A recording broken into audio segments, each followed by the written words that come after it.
हाँ तो भाई, कैसे हैं आप सभी? अच्छे? चलिए, तो जैसा कि आप सभी को पता है कि कल जो हमने अपना चैप्टर नंबर 1 देखा था जिसका नाम था जीवों में जनन, ठीक है। तो इस चैप्टर में कल हमने कुछ महत्वपूर्ण डेफिनेशन के बारे में बात की थी और एक मैंने बहुत इम्पोर्टेंट आपको नोट लिखाया था जहाँ से 2-3 प्रकार के क्वेश्चन बनते हैं, ठीक है। हाँ, आपको याद होगा वो क्वेश्चन जो मैंने आपको नोट में बताया था, वो वास्तव में ही बहुत इम्पोर्टेंट है, ठीक है। चलिए, नोट्स सभी को मिल गए होंगे।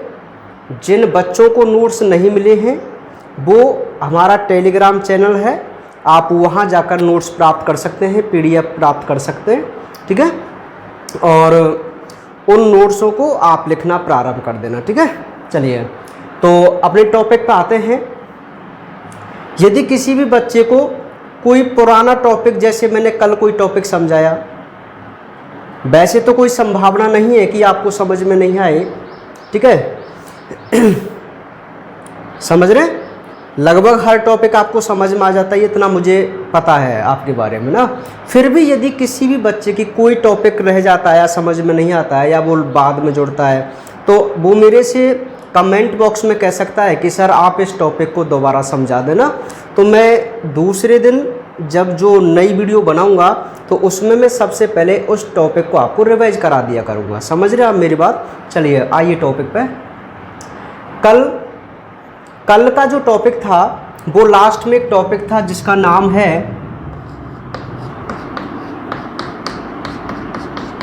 अलैंगिक जनन की विधियां, ठीक है, मेथड ऑफ एसेक्सुअल रिप्रोडक्शन, ठीक है भाई। सुनिए, वैसे मैं आपको बता दूं कि ये जो टॉपिक है अलैंगिक जनन की विधियां, यहाँ से रेयर केस में ही कोई क्वेश्चन बनता है। हाँ, बिल्कुल फिक्स मानो जो मैं आपको से कह रहा हूँ ना, बहुत कम संभावनाएं होती हैं कि यहाँ से कोई क्वेश्चन बने ना, लेकिन फिर भी हमें संभावना लेते हुए यहाँ से इन सभी टॉपिकों को, या मैं कहूँ कि जो हमारे कुछ मेथड्स हैं जिनसे कोई भी जीव अलैंगिक जनन करता है, वो हमें पढ़ के यहाँ पे ज़रूर चलनी है, ठीक है, नॉलेज के लिए।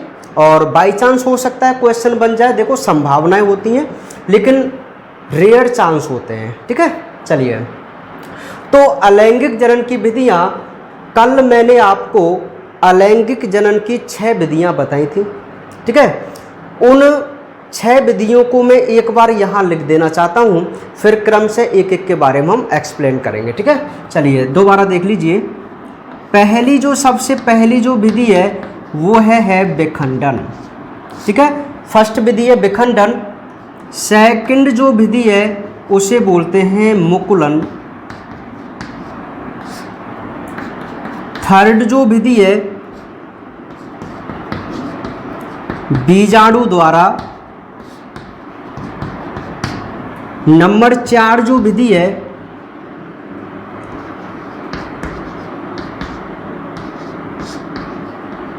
कायिक जनन। नंबर 5 जो विधि है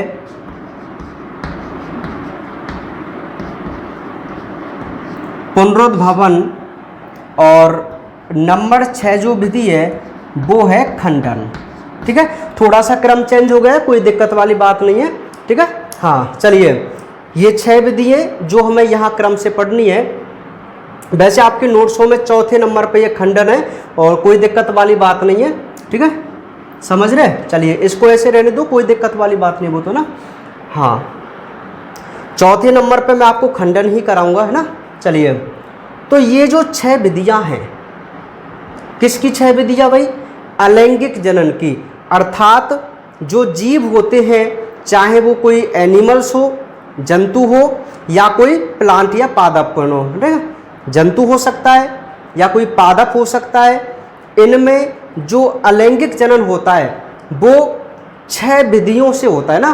किसी प्लांट में कोई विधि से, किसी जंतु में कोई विधि से। समझ रहे आप मेरी बात को? तो टोटल यहाँ पर हम अपने सिलेबस के अकॉर्डिंग 6 विधियां देखेंगे जिनसे प्लांटों में या एनिमल्स में अलैंगिक जनन होता है। तो क्रम से एक एक विधि के बारे में हम एक्सप्लेन करेंगे, आपको केवल समझते हुए चलना है, ठीक है। मैं विद थ्योरी आपको इसको कराऊंगा, आपके पास नोट्स हैं, आप उन नोट्सों से देखते हुए चलना, ठीक है। तो फर्स्ट विधि,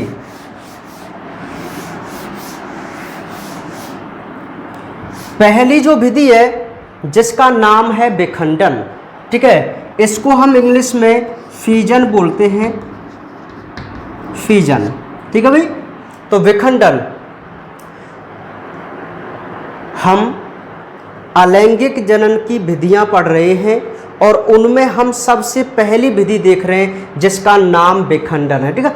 बहुत ही सिंपल तरीके से आपको ये विधियां पढ़नी है, ठीक है। आपको ना इनमें ज़्यादा कोई थ्योरी लिखने की और उनकी आवश्यकता नहीं है, ये बहुत ही शॉर्ट थ्योरी है इनकी, ठीक है, और उसी हिसाब से हम इसको लेके चलेंगे, ठीक है। चलिए, तो विखंडन, तो सबसे पहले विखंडन के बारे में मैं आपको कुछ बात बता दूं। इसका जो अर्थ होता है, विखंडन का जो अर्थ होता है वो टूटना होता है। क्या होता है? टूटना।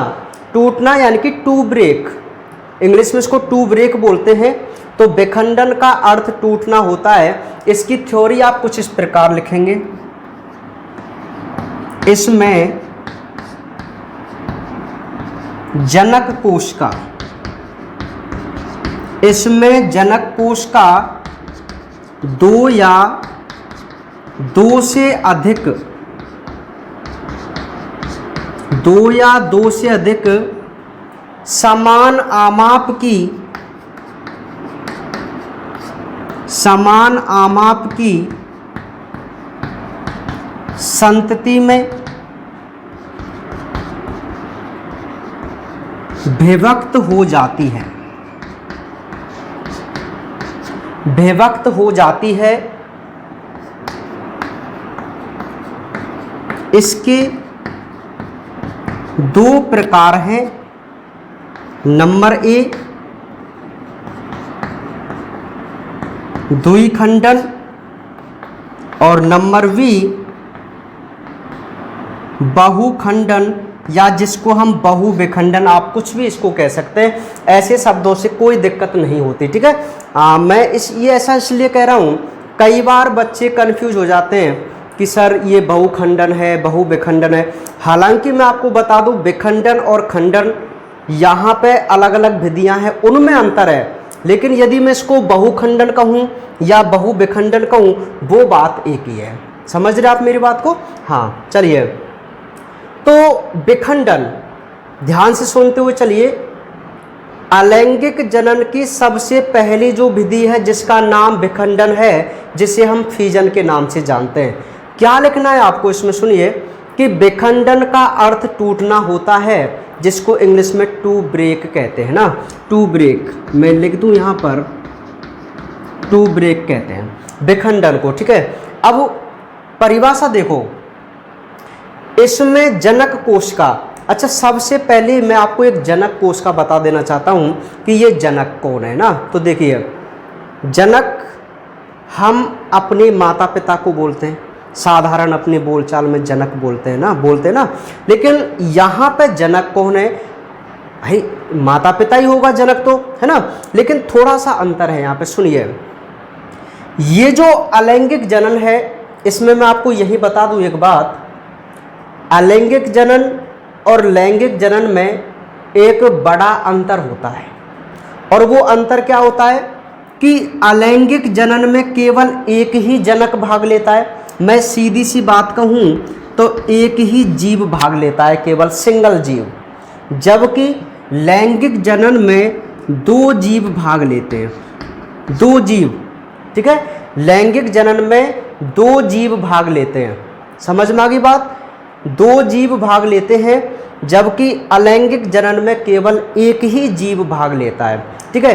तो जो जीव अलैंगिक जनन करता है, हम उस जीव को उस समय के लिए जनक कोश का या जनक जीव मान लेते हैं, ठीक है। अभी जैसे मैं आपको एक बात बताऊं कि अभी हम यहाँ से आगे एक अमीबा नाम का प्राणी पढ़ेंगे, ठीक है, अमीबा, है ना भाई। एक सपोज कीजिए ये कोई अमीबा है, ये मैंने एक रफली डायग्राम आपके सामने बना दिया। रफली डायग्राम का मतलब है ना ऐसे ही। तो ये कोई अमीबा है। अब ये अमीबा जो होता है ना, अगर ये अलैंगिक जनन करे, देखो एक ही प्राणी है केवल, ठीक है, अगर ये अलैंगिक जनन करता है तो क्या आप इसको जनक कोष का नहीं बोलेंगे? ठीक है भाई, अलैंगिक जनन कौन कर रहा है? ये प्राणी कर रहा है, अमीबा, ठीक है, सिंगल ही तो है, अकेला ही तो है, तो हम इसको ना जनक कोशिका बोलेंगे। या तो आप इसको जनक जीव बोलो या आप इसको जनक कोशिका बोल सकते हैं। क्लियर? तो ये होता है जनक कोशिका। समझ में आ गई ना? हाँ, मतलब जो प्राणी जनन में भाग लेता है ना, उनको हम जनक बोलते हैं। ठीक है भाई, चलिए तो दोबारा देखिए यहाँ पर कि लिखना है आपको, ये सारी चीज़ें लिखनी है। यदि बाई चांस क्वेश्चन में आ जाए कि भाई 2 नंबर का चैप्टर है, 2 नंबर का क्वेश्चन वो ऐसे दे दिए कि अलैंगिक जनन क्या है, 1 नंबर की डेफिनेशन हो गई और 1 नंबर में आपसे वही पूछ लेगा वो कि विखंडन विधि द्वारा समझाइए। समझ रहे आप मेरी बात को? क्वेश्चन कैसे बन सकता है कि अलैंगिक जनन क्या है, विखंडन विधि द्वारा समझाइए। ठीक है, तो आपको पहले अलैंगिक जनन की डेफिनेशन लिखनी है, उसके बाद आप एक विखंडन विधि के द्वारा अलैंगिक जनन को समझाएंगे विद थ्योरी। ठीक है, मतलब थ्योरी लिख के, है ना। चलिए, तो जब भी हम विखंडन के बारे में बात करेंगे तो आपको सबसे पहले क्या लाइन लिखनी है वो देखो। वो आपको लाइन लिखनी है कि इसमें जनक कोशिका। अब जनक कोशिका तो आप समझ गए भाई कौन है जनक कोशिका, है ना, जो जनन करेगा वही जनक कोशिका है। 2 या 2 से अधिक, देखो विखंडन का मतलब टूटना है ना। अब जैसे ये कोई जीव है, ये जीव है भाई, मैं इसको जनक कोशिका कह सकता हूँ। या तो ये 2 टुकड़ों में टूट जाए, 2 टुकड़ों में, ठीक है, या ये बहुत सारे टुकड़े में टूट जाए, बहुत सारे मतलब 2 से अधिक हो गए। ठीक है, तो विखंडन विधि का क्या मतलब होता है कि जिसमें जनक कोशिका 2 या 2 से अधिक समान आमाप की संतति में विभक्त हो जाए। इसकी ये कंडीशन और है, इसमें जो भी संतति बनेंगे ना उनका आकार कैसा होगा, समान होगा। ठीक है, बराबर आमाप की संतति में विभक्त हो जाती हैं। कौन सी विधि में? विखंडन विधि में। ठीक है, चलिए ये कितने प्रकार का होता है भाई विखंडन? ये विखंडन 2 प्रकार का होता है। विखंडन कितने प्रकार का होता है? 2 प्रकार का होता है। पहला द्विखंडन, या जिसको मैं द्विविखंडन या द्विविभाजन कह सकता हूँ। दूसरा बहुखंडन, जिसको मैं बहुविखंडन भी कह सकता हूँ। ठीक है, बहुत सिंपल सी बात है, आप सभी जानते हैं इनके बारे में, है ना भाई। चलिए आगे बढ़े। चलो, ये हमारी पहली विधि चल रही है विखंडन, जिसमें हमने कुछ इस प्रकार इसकी डेफिनेशन या मैं कहूँ थ्योरी को देखा। अब हम इसके प्रकारों पे चल रहे हैं। तो सबसे पहला जो प्रकार है वह है द्विखंडन, या जिसको मैं मिटा दूं, है इसके बारे में हम बात करेंगे। चलिए, तो द्विखंडन को मैं हेडिंग लगा दूं। अच्छा, द्विखंडन को मैं द्विविभाजन भी कह सकता हूं, इसका दूसरा नाम द्विविभाजन है। ठीक है, और इसको इंग्लिश में ना बाइनरी फिजन के नाम से जाना जाता है, बाइनरी फिजन। ठीक है, विखंडन शब्द आते ही अपने दिमाग में एक लाइन याद रखो कि विखंडन अलैंगिक जनन की कोई ऐसी विधि है जिसमें कोई जनक जीव या तो 2 खंडों में बटेगा या 2 से अधिक खंडों में बटेगा। बस इतना आपको याद रखना है। ठीक है, अब ये जो डेफिनेशन आपको दिख रही है ना, ये जो लाइन दिख रही है, इन लाइंस के अकॉर्डिंग ही इसके 2 प्रकार किए हुए हैं केवल। ठीक है, तो इनकी डेफिनेशन तो बहुत सिंपल हो जाएगी। अभी रिलेट करना आप, है ना, मैं इसको एक बार करा दूंगा ना, तब आप इसको रिलेट करना। चलिए, तो बाइनरी फिजन तो क्या है भाई? बाइनरी फिजन देखिए, आपको सिंपल लिखना है, इसमें जनक जीव, इसमें जनक जीव 2 समान खंडों में विभक्त हो जाता है तथा प्रत्येक खंड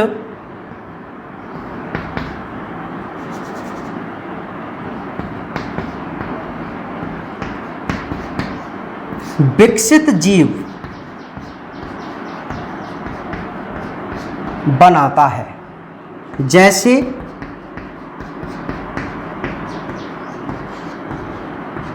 अमीबा,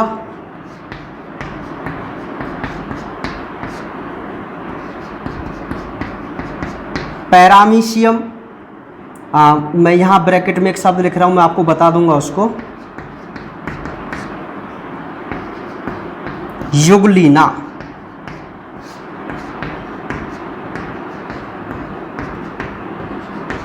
ठीक है भाई, देखिए यहां तक आपको क्लियर दिख रहा है? हाँ दिख रहा है आराम से ना। चलिए सुनो,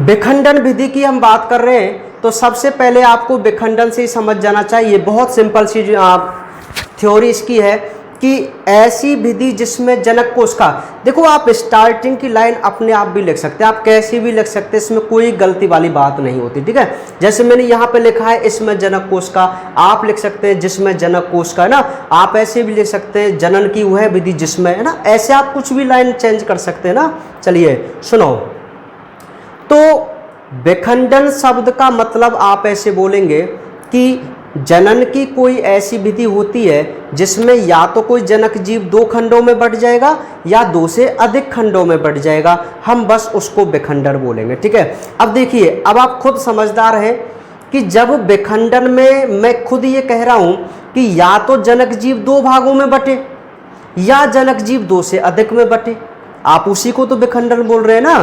तो इसके टाइप्स की यदि मैं बात करूं, विखंडन के टाइप्स की यदि मैं बात करूं तो इसके 2 प्रकार थे, एक तो था द्विखंडन और एक था बहुखंडन। तो आप मुझे एक बात बताओ, इन ये जो प्रकार हैं, क्या इनकी डेफिनेशन बहुत सरल नहीं हो जाएगी क्या? क्यों भाई? अच्छा मैं कितनी बार आपसे बोलूं, बायोलॉजी की 98%, अब मैं 98 पे आ गया हूँ, धीरे धीरे बढ़ता हुआ ना। आपको याद हो तो मैं 80% से स्टार्ट किया था। नहीं, मेरे स्कूल वाले बच्चे इस बात को समझ पाएंगे जो मेरे से हमारे स्कूलों में पढ़ते हैं ना। हाँ वो तो भली बात ही समझ गए होंगे। हाँ आप नहीं समझेंगे, मैं आपको बता दूंगा मैं ये क्यों कहता हूँ ऐसा। चलो मैं आपको बता देता हूँ, सुनिए। मतलब बायोलॉजी के जो टॉपिक्स होते हैं उनकी जो हेडिंग्स होती हैं वो अपने आप में खुद बता देती हैं। अधिकतर हेडिंग अपने आप में खुद कहती हैं कि मैं कौन हूँ, समझ गए? जैसे ये द्विखंडन क्या है, एक हेडिंग है, तो ये अपने आप में खुद बता रही है द्वि माने 2, खंडन माने खंड। तो एक बहुत सिंपल सी बात हो गई कि भैया इसमें कोई जनक जीव कितने खंडों में बटेगा बताओ? 2 खंडों में बटेगा। और जो प्रत्येक खंड है वो एक क्या बनाएगा? विकसित जीव बनाएगा। क्या दिक्कत है इस डेफिनेशन बोलो? अच्छा यदि मैं आपसे कहूं कि भाई बहु विखंडन को समझाइए आप ना, तो आप सोचेंगे यार बहु विखंडन, अरे बहु माने तो बहुत और विखंडन माने तो आप जानते ही हैं खंड। तो एक सिंपल सी बात है, यदि कोई जनक जीव अनेक खंडों में विभाजित होकर अनेक संततियों का निर्माण करे तो क्या आप उसको बहु विखंडन नहीं बोल सकते क्या? और जब कोई जनक जीव केवल 2 खंडों में विभाजित हो और 2 नए जीव बनाए तो क्या आप उसको द्विखंडन नहीं बोलेंगे? तो बताओ क्या दिक्कत है इसके प्रकार में? अरे कोई दिमाग लगाने वाली आवश्यकता नहीं है इनमें, कोई दिमाग लगाने की आवश्यकता है क्या? बहुत सिंपल से तो है। ठीक है, चलिए अच्छा यहाँ पर सुन लीजिए, यहाँ थोड़ा हमें रुक के चलना है, थोड़ा पढ़ना है। चलिए, तो द्विखंडन की डेफिनेशन आपको समझ में आ गई। ठीक है, यदि वो आपसे एग्जाम में विखंडन विधि पूछता है ना तो आपको विखंडन में ये लिखकर इसके दोनों टाइप बताने। पहली बात तो आप क्वेश्चन का आंसर करना सीख लो। ठीक है, यदि आपसे क्वेश्चन में केवल विखंडन विधि पूछी जा रही है ना तो आपको विखंडन के बारे में वो सब कुछ लिखना है जो मैंने नोट्सों में और मैं आपको यहाँ लिखा रहा हूँ केवल, समझ गए? हाँ, अगर वो आपसे क्वेश्चन में केवल द्विखंडन ही पूछता है। याद रखना मेरे इन शब्दों को, यदि वो आपसे क्वेश्चन में केवल बाइनरी फिजन पूछता है, द्विखंडन पूछता है, तो आपको इनके बारे में कुछ नहीं लिखना। अरे भैया वो एक्स्ट्रा लिखने से कोई ज़्यादा नंबर नहीं मिलते, ज़्यादा मार्क्स नहीं मिलते। मैं आपको कितनी बार समझाता हूँ, जितना एग्जाम में पूछा जाए ना बस आप उतना लिख के आ जाओ, एक नंबर नहीं कटेगा आपका, कुछ नहीं होता एक्स्ट्रा लिखने से। ठीक है, हाँ समझ गया आप मेरी बात को। चलिए, तो द्विखंडन या द्विविभाजन की मैं बात करूं तो पहले डेफिनेशन देख लेते हैं इसकी। अब तो भैया बहुत सिंपल है ये, देखो इसमें जनक जीव, अब जनक जीव आप समझ गए कौन होता है जनक जीव, है ना। दो समान खंडों में विभक्त हो जाता है बराबर आकार के, क्योंकि हम पहले ही कह चुके कि ये इनकी जो संततियां होती हैं वो कैसी होती हैं भैया, समान आमाप की संतति होती हैं। समझ रहे मेरे आप बात को। मतलब विखंडन विधि में आकार का बहुत महत्व होता है, बिल्कुल समान आकार के खंड बनते हैं, क्योंकि विखंडन और खंडन में जो अंतर है ना वो एक अंतर तो यही है कि यहाँ में समान आकार के बनते हैं, उसमें अनियमित भी बन सकते हैं। ठीक है, आगे कराएंगे जब बताएंगे उसको।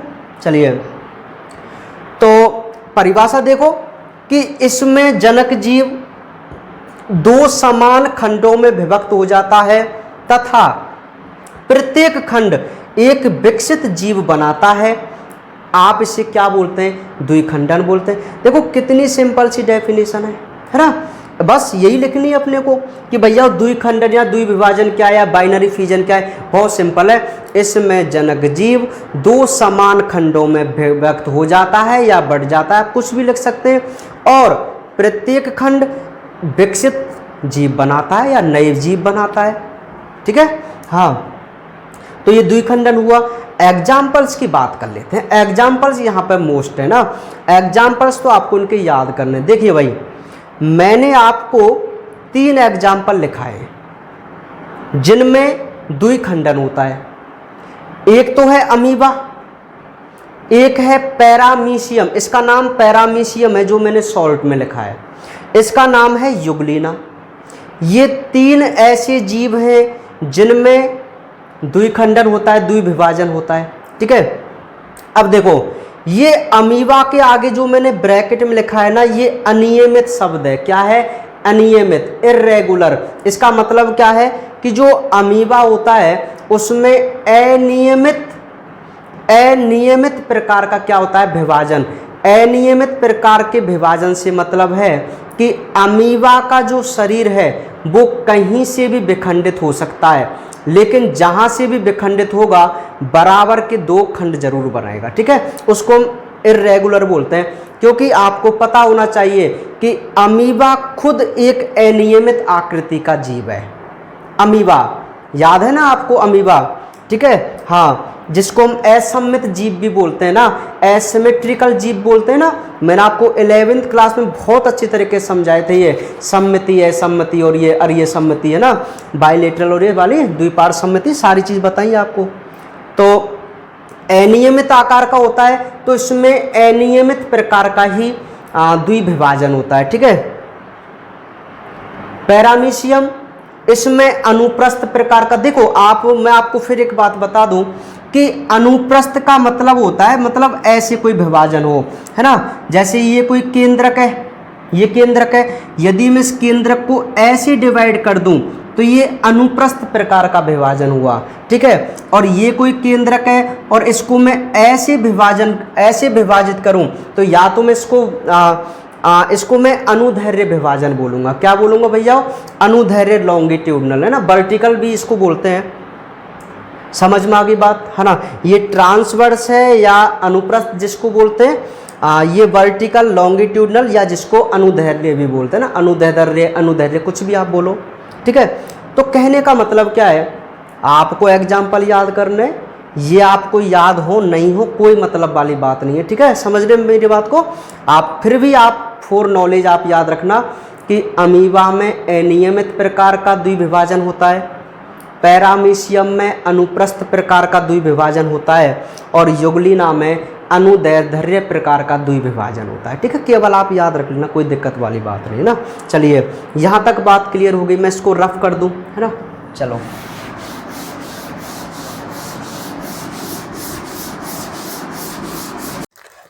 एक मिनट, थोड़ा मैं चौक ले लेता हूँ।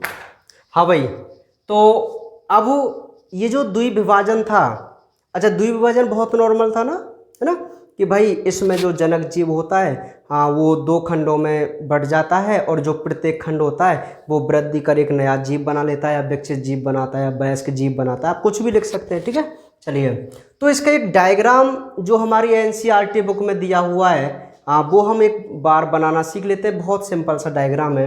देखिए कोई भी जैसे अमीबा होता है वो इर्रेगुलर शेप का तो होता ही है ना, आप इसको ना कैसे भी बना सकते हैं। ठीक है, मान लीजिए ये कोई अमीबा है, ठीक है भाई, क्योंकि ये इर्रेगुलर शेप है, इसकी कोई शेप मेंटेन नहीं होती है ना। तो ये एक अमीबा हम मान लेते हैं, इसमें फूड वैक्यूल्स, खाद्य रिक्तिका वगैरह, इसका केंद्रक वगैरह, ये सारी चीज़ें हैं। ठीक है भाई, चलिए तो ये कोई अमीबा है। अब ये अमीबा क्या करता है, सुनिए, ये अमीबा सबसे पहले अपने आकार को थोड़ा चेंज करता है। अब चेंज करता है तो थोड़ा जैसे यूँ मान लीजिए ये थोड़ा राउंड शेप से में आने लगता है पहले। ठीक है, बिल्कुल इस प्रकार हो जाता है ऐसे, है ना, समझ रहे आप मेरी बात को ना। ऐसे होके ना फिर ये क्या करता है भैया, फिर अब मैं डायरेक्ट ही आपको बता दूं,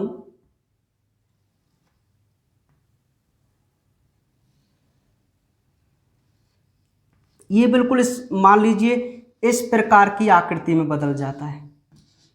ठीक है, ये इसका केंद्रक है, जीव द्रव्य। ठीक है, बिल्कुल इस प्रकार की आकृति में हो गया ना। धीरे धीरे ये अपने आप में क्या चेंजमेंट करता हुआ चल रहा है ना। अब लास्ट में क्या होता है, हाँ अब क्या होता है कि ये जो अमीबा है, अब पहले देखो यहाँ पे थोड़ी एक खांच बन गई, खांच ग्रूव जिसको बोलते हैं, है ना, एक खांच जैसी आकृति बन गई। अब आगे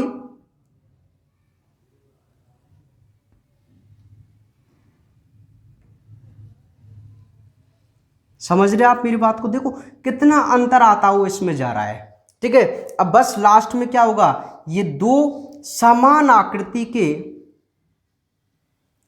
दो विकसित जीवों में ऐसे डिवाइड हो जाएगा। समझ रहे आप मेरी बात को, ये सारी संरचनाएं बना सकते हैं आप इसमें ना। ठीक है भाई, ये इसका केंद्रक वगैरह, ये सारे फूड वैक्यूल्स वगैरह। ठीक है, तो ये है अमीबा में द्विविभाजन। मैं आपसे कह रहा हूं कि हमेशा आप एक बार डायग्राम को देखा करें, है ना, और उससे भी इसको समझने की आप कोशिश कर सकते हैं ना। देखिए ये कोई अमीबा है, अमीबा की इर्रेगुलर शेप होती है। ठीक है, ये अमीबा सबसे पहले अपने आप के जब इसको अलैंगिक जनन करना होता है, वो भी कौन सी विधि से, विखंडन विधि से, क्योंकि हमें पता है कि अमीबा में द्विविखंडन होता है। ठीक है, तो अच्छा चलो वो बात मैं आगे बताऊंगा, अभी एक बात बताऊंगा वो आगे बताऊंगा। ये जो अमीबा है उसने अपने शेप में पहले थोड़ा चेंजमेंट किया, अब इसने और चेंजमेंट किया आगे चल के, इसमें एक खांच जैसी संरचना बनना प्रारंभ हो गई, और इसका जो केंद्रक था, जो इसका जीव द्रव्य था, वो भी बटना प्रारंभ हो गया, है ना। अब आगे इसने क्या किया, अब बिल्कुल ऐसी एक क्लियर खांच बना ली। देखो ये बिल्कुल टूट चुके हैं, ये जो जीव द्रव्य सेतु था ये टूट चुका है। ठीक है, और इसमें अलग अलग केंद्रक आ चुके हैं दोनों जीवों में। ठीक है, पहले देखो एक ही केंद्रक चल रहा था, यहाँ पर एक केंद्रक जीव द्रव्य सेतु मान लो, जिसने केंद्रकों में विभाजन हो गया, दो केंद्रक बन गए, जीव द्रव्य ने इसको जोड़ दिया दोनों केंद्रकों को ना। आगे चल के इसमें एक ऐसी और खांच बनी कि दोनों केंद्रक अलग अलग हो गए, और दो बराबर के यहाँ पे क्या हो गए, देखो खंड, और ये खंड आगे चल के अलग अलग हो गए दोनों खंड। अब बताओ ये दो नए जीव बन गए ना, और दोनों के दोनों जो जीव होते हैं ना वो बिल्कुल समान आमाप के होते हैं। ठीक है, तो ये है अमीबा में द्विविभाजन विधि का नामांकित। हाँ नामांकित तो क्या है, नामांकित तो आप कर सकते हैं। ठीक है, मैं इसको बोल दूं जनक कोश का, मैं इसको केंद्रक बोल दूं, बस नामांकित डायग्राम हो गया। ठीक है, ये नई संतति मैं इनको लिख सकता हूँ। ठीक है भाई, समझ रहे आप मेरी बात को। देखिए अब ये बात मैं आपको पहले भी बता चुका हूं कि जिन जीवों में द्विविखंडन विधि के द्वारा जनन होता है, जिन जीवों में द्विविखंडन विधि के द्वारा जनन होता है, हम उन्हें अमर मानते हैं। क्या मानते हैं? अमर। पहले मैं आपको बता चुका था ना, अमर क्यों मानते हैं? क्योंकि भैयाओ ये जो अमीबा है ना, ये मरा थोड़ी है, इसने केवल अपने शरीर को डिवाइड करके दो एक जैसे समान आकार के संतति बना दी, इनके रूप में बदल गया केवल ये। ठीक है, तो इसलिए इसकी मृत्यु नहीं होती कभी भी, प्राकृतिक मृत्यु। ठीक है, इसलिए इनको इमोर्टल या अमर मानते हैं। ये डायग्राम नोट्सों में क्लियर बना हुआ है, आप उसकी प्रैक्टिस कर लेना, ये इम्पोर्टेंट है। ठीक है, हाँ चलिए, तो ये बात हुई द्विखंडन की। दूसरी विधि की यदि मैं बात करूं, दूसरी विधि जिसको मैं बहुविखंडन, बहुखंडन या बहुविभाजन कुछ भी कह सकता हूं। ठीक है, इंग्लिश में इसको मल्टीपल फीजन के नाम से जानते हैं, बहुविखंडन। देखो बहुत सिंपल है, मैं कहता हूं बहुत सिंपल विधियां हैं ये अलैंगिक जनन की। ठीक है, बहुत सिंपल है। अभी कौन सी टिपिकल है बताओ मुझे, है ना? ये थोड़ी बड़ी विधि है ना, ये विधि थोड़ी बड़ी है, और अगली जो विधि है वो छोटी छोटी विधि है ना, तुरंत हो जाएंगे वो, इसमें थोड़ा टाइम लगता है। चलिए, बहुविखंडन, इस बहुविखंडन को हम मल्टीपल फिजन के नाम से जानते हैं। अब इसकी डेफिनेशन आप खुद समझ गए होंगे। बहु माने बहुत सारे, विखंडन माने वही बात कि कोई भी जनक जीव जब बहुत सारे खंडों में विभाजित होकर बहुत सारी संततियां बनाता है तो हम उसे बहुविखंडन कह सकते हैं। सिंपल सी है। तो डेफिनेशन हम इसमें क्या लिखेंगे, इसमें अच्छा पहली बात तो मैं आपको बता दूं, चलो यही लिख देता हूं कि यह प्रतिकूल परिस्थिति में होता है। इसमें जनक जीव, इसमें जनक जीव का शरीर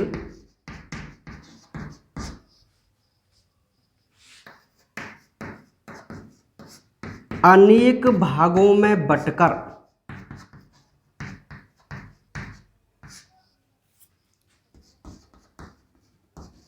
बहुत सारी संततियां बनाता है। ठीक है, बहुत सारी संततियां बनाता है। एग्जाम्पल की मैं बात करूं तो इसका एक मोस्ट वन एग्जाम्पल प्लाज्मोडियम, और दूसरा जो एग्जाम्पल है वो है अमीबा। हाँ बिल्कुल, अमीबा। आप सोच रहे होंगे सर अमीबा तो अभी हमने द्विखंडन पढ़ा है, तो मैं आपको बता दूं अमीबा में द्विखंडन भी होता है और अमीबा में बहुखंडन भी होता है ना। दोनों में बहुत अंतर है, वो मैं आपको बताऊंगा। सुनिए, देखिए सुनिए, बहुविखंडन, तो बहुविखंडन की डेफिनेशन तो बहुत नॉर्मल है। ये तो मैंने आपको एक्स्ट्रा लिखा दी है कि प्रतिकूल परिस्थिति में होती है। आप इसको नहीं भी लिखें तो कोई दिक्कत वाली बात नहीं है, आप डायरेक्ट लिख सकते हैं कि इसमें जनक जीव का शरीर, इसमें जनक जीव का शरीर अनेक भागों में बंटकर अनेकों या बहुत सारी संततियों का क्या करता है, निर्माण करता है या बनाता है, तो हम उसे ही क्या कहते हैं, बहुखंडन कहते हैं। देखो कितनी नॉर्मल है। यदि आपसे द्विखंडन पूछी जाए तो आप बोलेंगे जिसमें जनक जीव दो समान खंडों में विभक्त हो जाए, है ना। और यदि आपसे बहुखंडन पूछा जाए तो आप उसमें बोलेंगे ऐसी विधि जिसमें जनक जीव बहुत सारे खंडों में विभक्त हो जाए और बहुत सारी संततियों का निर्माण हो, तो हम उसे बहुखंडन कहते हैं। आप कैसे भी लिख सकते हैं इसको, ठीक है। हाँ, भागों की जगह खंड लिख सकते हैं, कोई दिक्कत नहीं है, इतना तो आप समझदार हैं यार। चलिए, एग्जाम्पल की मैं बात करूं तो ध्यान से सुनो, प्लाज्मोडियम और अमीबा, ये दो ऐसे प्राणी हैं, ऐसे जीव हैं जिनमें बहुविखंडन विधि पाई जाती है। ठीक है, एक बार जरा ध्यान से समझो, ये जो प्लाज्मोडियम है ना, याद कीजिए, प्लाज्मोडियम को मैंने आपको 11th क्लास में भी बताया था और मैंने आपसे कहा था कि एक बहुत इंपॉर्टेंट क्वेश्चन या इस प्लाज्मोडियम शब्द से आता है। आपको याद हो तो मैंने आपको 2 क्वेश्चन बताए थे कि कंफ्यूज करने के लिए एनसीईआरटी 12th क्लास में ये क्वेश्चन बार बार रिपीट होता आया है। कैसे क्वेश्चन आता है मैं आपको बता दूं सभी बच्चों को।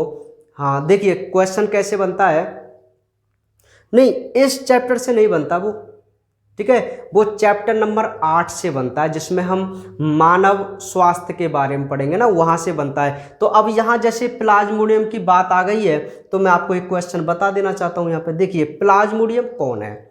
प्लाज्मोडियम और अमीबा दोनों ही प्रोटिस्टा जगत के प्राणी हैं। इनको हम प्रोटोजोआ बोलते हैं। क्या बोलते हैं इनको भाई? प्रोटोजोआ बोलते हैं। किसको? प्लाज्मोडियम और अमीबा को हम प्रोटोजोआ के नाम से जानते हैं, ठीक है। स्पेशली ये स्पोरोजोआ के अंतर्गत आता है। स्पोरोजोआ प्लाज्मोडियम है ना, ठीक है भाई। तो प्लाज्मोडियम स्पोरोजोआ के अंतर्गत आता है। स्पोरोजोआ क्या होते हैं? जिनमें गमनांग नहीं होते, चलने वाले अंग नहीं होते। अमीबा में चलने वाले अंग होते हैं, मतलब कूटपाद होते हैं, है ना, कूटपाद, स्यूडोपोडिया, जिनके द्वारा ये गमन करता है। जबकि जो प्लाज्मोडियम होते हैं उनमें किसी भी प्रकार के चलने वाले अंग नहीं होते। ये अंतः परजीवी होते हैं, एंडोपैरासाइट होते हैं ना, किसी भी जीव के अंदर रहते हैं। तो मैं आपको प्लाज्मोडियम के बारे में बता दूं कि प्लाज्मोडियम वह जीव है जो आपके अंदर या आप में और हम में, हम दोनों में, मतलब हम सभी में मलेरिया रोग उत्पन्न करता है। कौन सा रोग उत्पन्न करता है? मलेरिया। आप बहुत बच्चे तो भी यही नहीं जानते कि मलेरिया उत्पन्न किससे होता है। तो मैं आपको बता दूं कंफ्यूज करने वाले 2 क्वेश्चन यहाँ पे सुनिए। आप सोच रहे होंगे बहुत से बच्चे, सर मलेरिया तो मादा एनाफिलिस से होता है। भैया मादा एनाफिलिस जो है ना वो इस प्लाज्मोडियम की वाहक है। अगर आपसे क्वेश्चन में पूछा जाए कि मलेरिया रोग का रोग जनक कौन है तो उसका नाम है प्लाज्मोडियम। और यदि आपसे पूछा जाए कि मलेरिया रोग का रोग वाहक, वाहक का मतलब होता है कि जो रोग फैलाता है उसको ले जाने वाला, तो वो मादा एनाफिलीज होती है, ठीक है। मादा एनाफिलीज अपनी लार में सैलाइवा में इस प्लाज्मोडियम की संतानों को, जिनका नाम स्पोरोजोइट है, अभी मैं आगे बताऊंगा, उनको रखती है और उन्हें हमारी बॉडी के अंदर प्रवेश कराती है, तब हमें मलेरिया रोग होता है, ठीक है। तो मलेरिया रोग फैलता तो है प्लाज्मोडियम से, लेकिन इस प्लाज्मोडियम को हमारी बॉडी के अंदर जो ले जाने का कार्य करता है ना, वो मादा एनाफिलीज मच्छर होती है, ठीक है। तो ये क्वेश्चन जब मैं चैप्टर नंबर 8 पे चलेंगे तब आपको और बताऊंगा। ये बहुत इंपॉर्टेंट क्वेश्चन है, कई बार रिपीट होकर आया है बोर्ड एग्जाम में, ठीक है। चलिए तो देखिए, पहले मैं प्लाज्मोडियम का एक सिंपल सा डायग्राम, अब इसको तो मैं देखो ऐसे ही बना देता हूँ। ये कोई प्लाज्मोडियम है, ठीक है, ये प्लाज्मोडियम है। इस प्लाज्मोडियम के अंदर क्या है? ये प्लाज्मोडियम अपने अंदर समसूत्री विभाजन करके, कौन सा विभाजन करके? समसूत्री विभाजन करके बहुत सारी संतानें बना लेता है। मतलब ये खुद एक पूरा प्लाज्मोडियम था, है ना, इसने अपने केंद्रक में समसूत्री विभाजन किया। अब समसूत्री और अर्धसूत्री विभाजन में आपको काफी बार बता चुका हूं, है ना। देखो बहुत सिंपल तरीके से मैं आपको फिर बता रहा हूं कि समसूत्री और अर्धसूत्री विभाजन क्या होता है। देखिए कितनी बार कहूं मैं आपसे कि बायोलॉजी की 98% हेडिंग अपने आप में खुद बताती है कि मैं कौन हूं, ठीक है। कैसे? देखो समसूत्री विभाजन, सम माने क्या होता है बताओ? समान, सूत्र माने गुणसूत्र, तो हो तो गया भैया समसूत्री विभाजन, ठीक है। कैसे? देखो कोई कोशिका है, जैसे हम अपनी बात करें कि मानव की एक कोशिका जो होती है उसमें 46 गुणसूत्र होते हैं। कितने होते हैं भाई? 46 गुणसूत्र, 46 होते हैं ना। अब सुनो, यदि मैं इस 46 गुणसूत्र युक्त कोशिका को, जिसको मैं द्विगुणित कोशिका कहता हूं, 2 भागों में बांट दूं ठीक है। और इसमें भी 46 गुणसूत्र। तो एक बात मुझे सुनिए, ये कोई कोशिका है जिसमें गुणसूत्रों की संख्या कितनी है? 46। ठीक है। इस कोशिका को आपने 2 कोशिकाओं में बांट दिया, तो भाई हिसाब से तो जब आप एक कोशिका से 2 कोशिका बनाएंगे तो ये गुणसूत्र भी तो आधे आधे होने चाहिए। लेकिन यहां पे देखो गुणसूत्र मैंने कितने लिख रखे हैं? 46। अब ये कैसे आते हैं वो एक बहुत लंबी प्रोसेस है, लेकिन वास्तव में बहुत इंटरेस्टिंग है। मतलब इस साल ना मुझे ऐसा मलाल है कि मैं आपको मतलब ये जो इस पर आए तो थे हम, तब तक लॉकडाउन लग गया ना। मेरा कितना मन था इनको कराने का आपको, कि यार मैं कितनी अच्छी प्रकार से आपको उनको कराऊंगा कि कैसे प्लांट क्या मतलब कैसे समसूत्री विभाजन होता है, कैसे अर्धसूत्री विभाजन होता है। ये सारी चीज़ें मेरे मन में रह गई, आप ये मानो। ठीक है। हाँ, लेकिन फिर भी आप जब भी हम कभी क्या ऑफलाइन लग सकती है क्या आपको क्या लगता है ना? नहीं लग सकती है ना, देखेंगे, कोई बात नहीं। जब भी हम ऑफलाइन रूबरू होंगे ना, तब आपको मैं जरूर बताऊंगा। ठीक है। या फिर कभी भी फ्री टाइम में मैं आपको अर्धसूत्री समसूत्री विभाजन बताऊंगा कि ये कैसे 46 गुणसूत्र रहते हैं और कैसे कई बार 46 से 23 रह जाते हैं। ठीक है। मैं आपको सारी चीज बताऊंगा। अभी फिलहाल इतना नॉर्मल समझ लीजिए कि सम माने समान और सूत्री माने गुणसूत्र। तो एक सिंपल सी बात हो गई, ऐसा विभाजन जिसमें गुणसूत्रों की संख्या हर कोशिका में समान चलती जाए, बस हम उसे ही समसूत्री विभाजन कहते हैं। आप देखो ना इसमें कि एक कोशिका में 46 थे, आगे 2 कोशिका बनी, इसमें भी 40। बताइए गुणसूत्रों की संख्या समान चल रही है नहीं चल रही?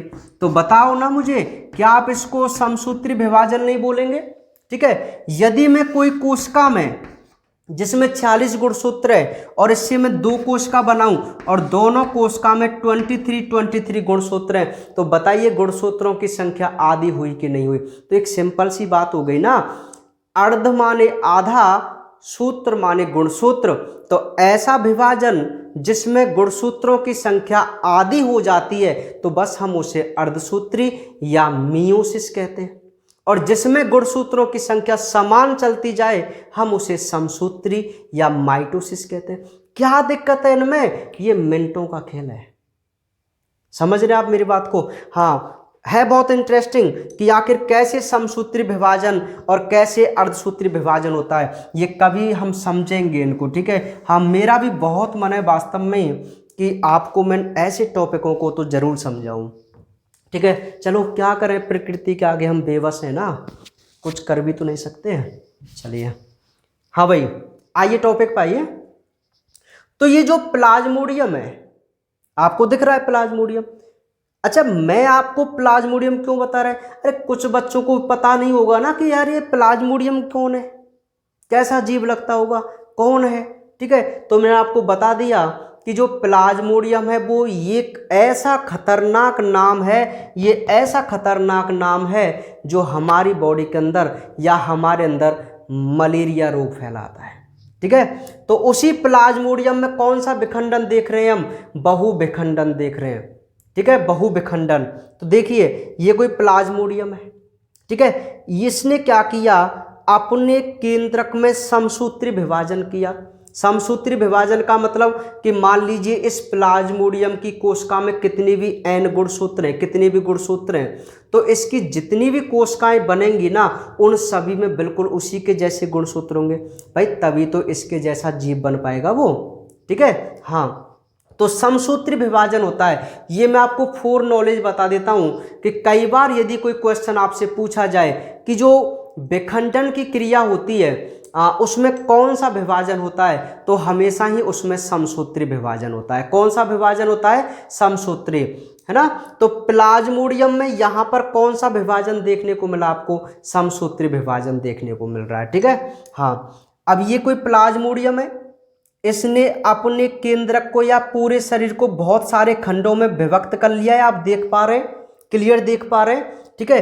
अब जैसे ही इसका अनुकूल समय आता है, अच्छा, ये जो अनुकूल शब्द मैं बोल रहा हूं ना, अभी इसको थोड़ा आगे समझाऊंगा, ठीक है? अभी हाँ, जस्ट आगे समझो केवल।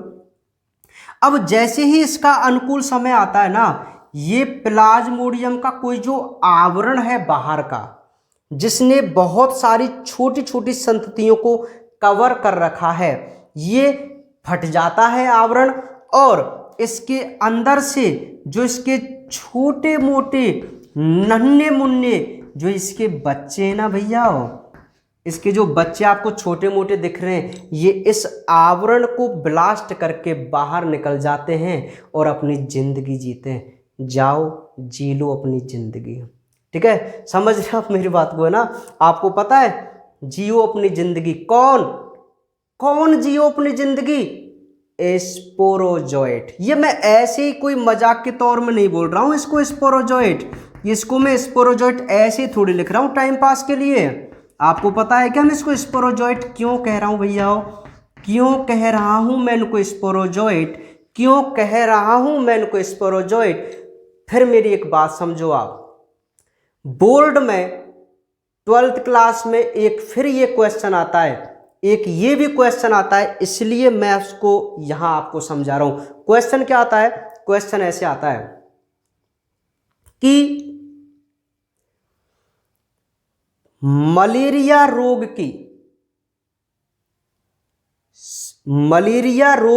जनक की संक्रमण अवस्था का नाम बताओ। क्वेश्चन सुनो, पहले मेरा क्वेश्चन सुनो, ध्यान से सुनो, है ना? देखिए क्वेश्चन सुनो। क्वेश्चन ऐसे, आप सभी को पता है अब कि भाई मलेरिया रोग फैलाता है प्लाज्मोडियम, और मलेरिया रोग को फैलाने में मदद करती है मादा एनाफ्लीज मच्छर। समझ गए? अच्छा, लेकिन वो हमसे एक और क्वेश्चन पूछता है। अरे ये कोई मैं ऐसी नहीं बता रहा आपको, ये बोर्ड एग्जाम में आए हुए क्वेश्चन है, ठीक है? कभी मुझे अभी मैं यहाँ हूँ, जब मैं अपने गांव जाऊँगा तो अपनी मैं उस पुरानी बुक को लेके आऊँगा, तब आपको मैं सेंड करूँगा, तब मैं आपको एग्जाम सेंड करूँगा, ईयरली एग्जाम, बोर्ड एग्जाम जो पहले एनसीईआरटी में लगे थे, तब आपको पता चलेगा ये किस प्रकार के क्वेश्चन आए हुए हैं, ठीक है? हाँ, तो ये क्वेश्चन सुनो। क्वेश्चन ऐसे आता है कि मलेरिया रोग जनक की संक्रमण अवस्था का नाम, मतलब मलेरिया रोग जनक का नाम तो है प्लाज्मोडियम, लेकिन इस मलेरिया रोग को जो फैलाता है ना, वो इसका शिशु फैलाता है, इसकी संततियां फैलाती हैं, और इनकी संततियों का नाम क्या है भैया? स्पोरोजोइट। क्या नाम है? स्पोरोजोइट। यदि आपसे क्वेश्चन पूछा जाए कि मलेरिया रोग जनक की संक्रमण अवस्था कौन सी होती है, और आप बोल दे प्लाज्मोडियम, तो 100% आपका वो क्वेश्चन गलत है। समझ रहे? फिर आप बोलते हैं सर मैं तो 100 नंबर का करके आया हूं, ये सर मेरे 98 कैसे रह गए? सर आपने तो कहा था मलेरिया रोग जनक प्लाज्मोडियम होता है। भैया क्वेश्चन समझो, क्वेश्चन कह रहा है कि मलेरिया रोग जनक की संक्रमण अवस्था कौन सी है, तो मलेरिया रोग जनक है प्लाज्मोडियम तो, लेकिन मलेरिया रोग जो उसका बच्चा फैलाता है ना प्लाज्मोडियम का, उस बच्चे का नाम स्पोरोजोइट है। तो ये आंसर है स्पोरोजोइट, ठीक है? अब भाई ये संततियां ही तो हैं भाई प्लाज्मोडियम से, जो ये देखो एक प्लाज्मोडियम था, प्लाज्मोडियम एक था पहले, मान लीजिए ये प्लाज्मोडियम है, ठीक है? अब इसने क्या किया, इस प्लाज्मोडियम ने अपने आप को एक कवर में बंद कर लिया, एक आवरण में, और अपने केंद्रक में लगातार समसूत्री विभाजन किया, बहुत सारे केंद्रक बना दिए, फिर कोशिकाएं बनी, और अपने अंदर ही अंदर इसने अपनी संतानें बना ली, ठीक है? खुद ये विभक्त हो गया, बट गया बहुत सारे खंडों में। अब देखो बहुत सारे खंड बन गए ना इसमें, है ना? बहुत सारे खंड बन गए, तो ये संततियां ही तो हैं।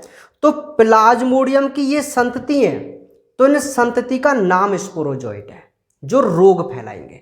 अब ये जो निकल रहे हैं ना, ये कोई भले काम काज नहीं निकल रहे, ये क्या नाचने के लिए निकल रहे? ये भैया हमें मलेरिया रोग फैलाने के लिए निकल रहे।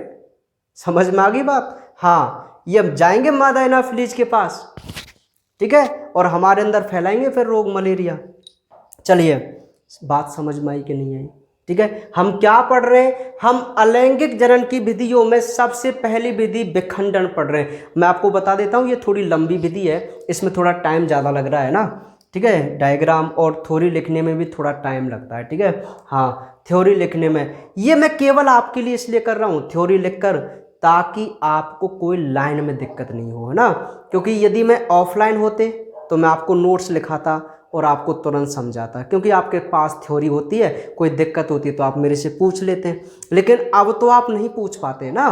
ठीक है, तो मैं इसीलिए लाइन लिखकर एक एक लाइन, एक एक शब्द को आपको क्लियर कर रहा हूँ। ठीक है, आपको, ताकि कोई भी प्रकार की दिक्कत नहीं हो। ठीक है, अब जैसे ये बहुविखंडन है, तो बताओ इस थ्योरी को कौन नहीं समझ सकता? कितनी सिंपल थ्योरी है कि नहीं, है ना। द्विखंडन, बहुखंडन, बहुत नॉर्मल सी थ्योरी है, एक एक लाइन की, समझ गए? यही अपने को पढ़ना है ना। हाँ, क्योंकि हमारी बुक ने यही लाइनें मेंशन की हुई हैं। बस आपको इतना ही लिखना है और आपके पूरे नंबर। कभी भी आप किसी भी एग्जामिनर जिसके पास कॉपी आती है, आप उनसे पूछना कि हमें बोर्ड में मार्क किस प्रकार दिए जाते हैं, तो आपको पता चलेगा कि बोर्ड में मार्क जो दिए जाते हैं ना, वो पॉइंटों के मिलते हैं, शब्दों के, थ्योरी के नहीं मिलते हैं। आप कितनी भी एक्स्ट्रा थ्योरी लिख दो, गलत नहीं है, लेकिन नंबर तो आपको कम थ्योरी से भी मिल जाते हैं, लेकिन वो यदि सटीक हो आपकी बुक के अकॉर्डिंग। ठीक है भाई, हाँ बिल्कुल, उसी से आपने को नंबर मिलते हैं ना। मैं आपको ये काफ़ी बार बताता हूँ, अब पहली बार नहीं बता रहा हूँ, मैं आपको हमेशा से बताता आया हूँ। ठीक है, चलिए, ये हो गया, ये डायग्राम है, आपके डायग्राम नोट्सों में बना हुआ है, तो आप इसको समझ पाए होंगे। चलिए, तो अब इसके बाद मैं आपको एक नोट वाली बात और बता देता चाहता हूँ यहाँ पर, कि जो अमीबा शब्द है, आप बहुत बच्चे कंफ्यूज हो रहे हैं, सर ये अमीबा में तो बहुविखंडन है और अमीबा में सर द्विखंडन भी होता है। तो अब मेरी एक बात समझ लेना, यहाँ पर सुनिए, अमीबा जो प्राणी है उसमें द्विखंडन विधि से भी अलैंगिक जनन होता है और बहुखंडन विधि से भी अलैंगिक जनन होता है। क्यों करता है ये ऐसा? ये आखिर दोनों विधियों का एंजॉय क्यों लेता है? तो मेरी बात सुनो, देखिए, जब अमीबा के लिए अनुकूल मौसम होता है, अनुकूल परिस्थिति होती है, फेवरेबल कंडीशन होती है ना। अनुकूल परिस्थिति आपको मैं बता दूं, देखो दो प्रकार की परिस्थितियां होती हैं, दो प्रकार के समय होते हैं, एक अनुकूल समय और एक प्रतिकूल समय। आपने देसी भाषा में आपने कई बार कहते सुने, हाँ भाई तेरा खोट नहीं है, तेरा समय है। नहीं सुना क्या ऐसा शब्द? तेरा समय का मतलब पता है क्या है? कि उसकी कोई भी, जैसे अब एनिमल्स कोई मानव की बात कर लेते हैं, है ना। तो जैसे हम मनुष्य सिद्ध कहते हैं ना कि भाई आजकल तो भाई तेरा समय चल रहा है, समय चलने का मतलब पता है क्या है? उसका अनुकूल समय, है ना।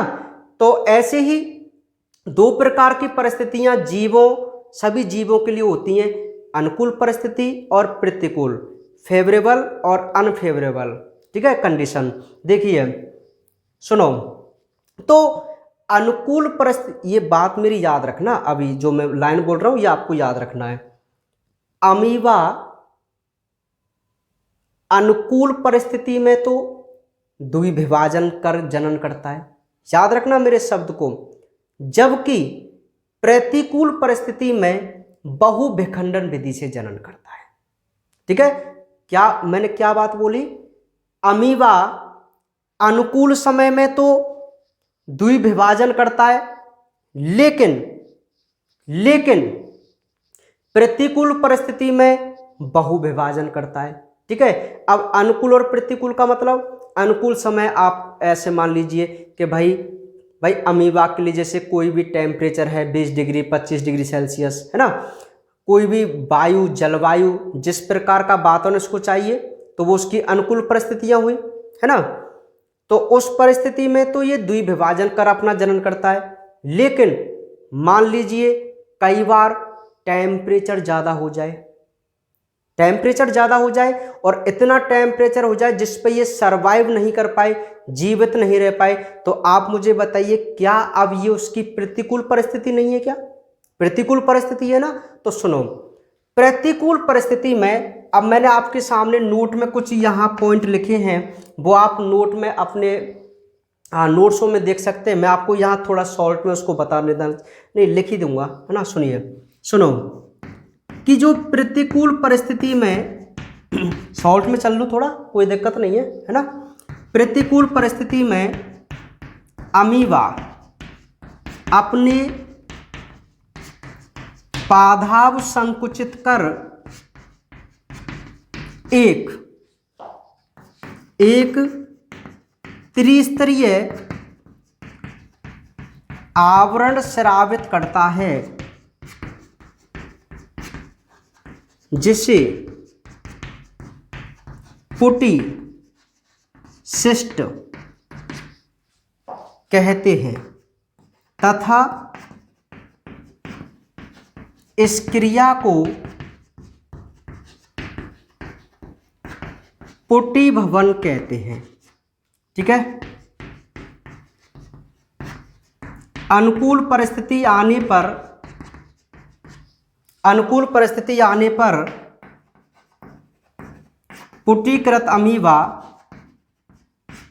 अनेकों सूक्ष्म अमीबा को जन्म देता है। इसे अच्छा, सूक्ष्म अमीबा को मैं सूक्ष्म बीजाणु भी कह सकता हूं। इसे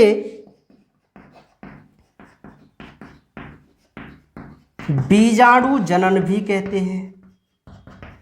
ठीक है, ये जो लाइन है वो आपको नोट्स में बिल्कुल क्लियर मिल जाएंगी, है ना। यहाँ में मैंने कुछ शब्द छोड़ भी दिए क्योंकि मैं तभी आपको ये कह रहा था कि मैं यहाँ पे जो थ्योरी लिखाऊंगा ना, कई बार मैं कहीं जगह पे उनको सॉल्ट कर जाता हूँ। सॉल्ट करने का मतलब है जैसे कोई शब्द है उसको छोड़ दिया, है ना, जो कम इम्पोर्टेंट होता है ना, लेकिन जो सटीक थ्योरी है वो मैं अपने नोट्सों में बना के रखता हूँ। ठीक है, तो इसलिए आप नोट्सों में बनाए करें, बाकी सारी चीज़ें मिलेंगी यहाँ पर, आपको कोई दिक्कत वाली बात नहीं है ना। चलिए सुनो, बहुविखंडन के मैंने 2 एग्जाम्पल आपको बताए थे, एक प्लाज्मोडियम और एक अमीबा, है ना। तो प्लाज्मोडियम को हमने समझ लिया, अब अमीबा में देखते हैं कि इसमें बहुविखंडन कैसे होता है। थ्योरी है, इसकी थ्योरी समझनी है।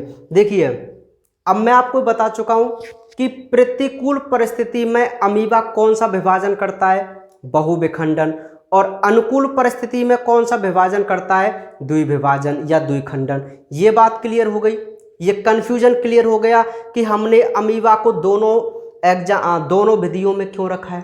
ठीक है, वो अनुकूल परिस्थिति में होती है, ये प्रतिकूल परिस्थिति में, और आप अनुकूल और प्रतिकूल परिस्थिति समझ चुके हैं। अनुकूल परिस्थिति वो ऐसा समय जिसमें कोई जीव अच्छा भोजन करता हो, जनन कर सकता है या अपने शरीर में वृद्धि कर सकता है, वो उसकी अनुकूल परिस्थिति है। और जब उसके विपरीत परिस्थिति आ जाए जिसमें वो सरवाइव नहीं कर पाए, जीवित नहीं रह पाए, तो या जीवित रहने में कठिनाइयाँ आती हैं, तो हम उसे इसकी प्रतिकूल परिस्थिति कहते हैं। सिंपल है।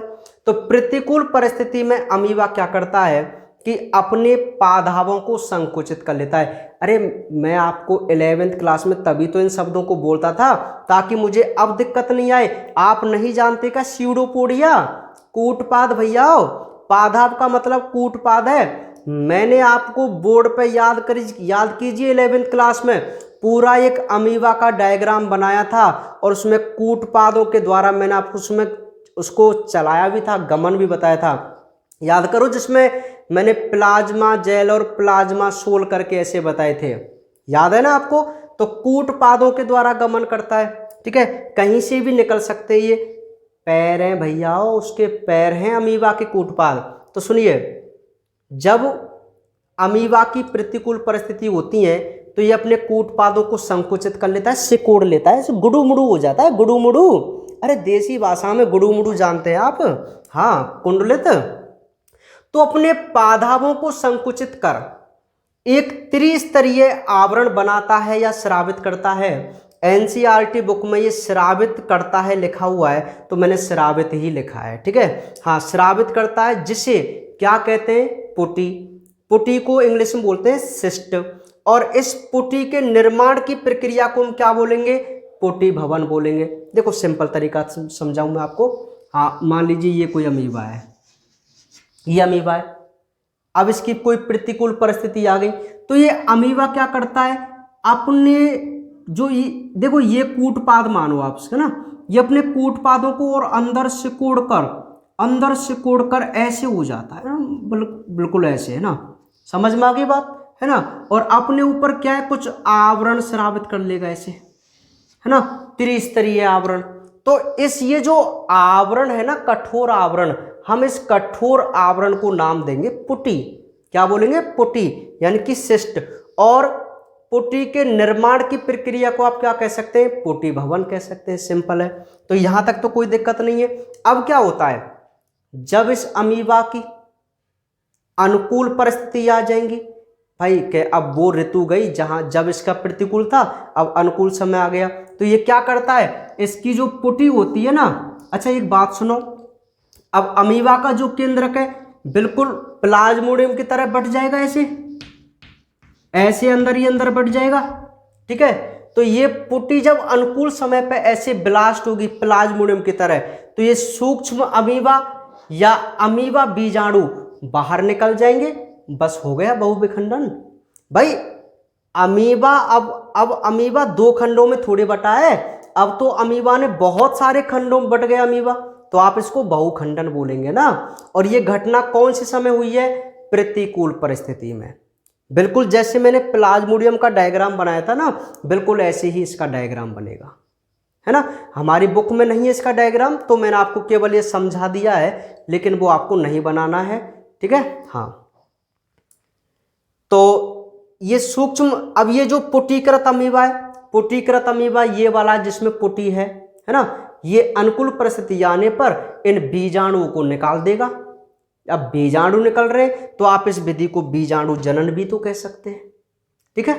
तो ये बात है भैया हमारे विखंडन विधि की। कौन सी विधि की, विखंडन विधि की। तो ये हमारी अलैंगिक जनन की पहली विधि है जिसको विखंडन कहते हैं। ये थोड़ी बड़ी विधि थी, है ना। अब अगली जो विधियां हैं वो बहुत छोटी छोटी सी हैं, तो कल हम अपने पूरे अलैंगिक जनन को कंप्लीट करेंगे, ठीक है। तो आज जो मैंने विखंडन पढ़ाई है आप उसको पढ़ना, और जो मैंने कल पढ़ाया आप उसको भी रिवाइज करना, ठीक है। धीरे धीरे हम अपनी अभी गति पकड़ेंगे, समझ रहे आप मेरी बात को। कल जो है हम अपने अलैंगिक जनन का जो एक पहला टॉपिक है इस चैप्टर का, उसको बिल्कुल फिनिश कर लेंगे, क्योंकि अब छोटी छोटी थ्योरी है ना, मतलब विधियां जो हैं वो छोटी छोटी है ना, उनको समझाने में बहुत कम है, ठीक है भाई। तो आज केवल इतना ही पढ़ेंगे, बाकी बातें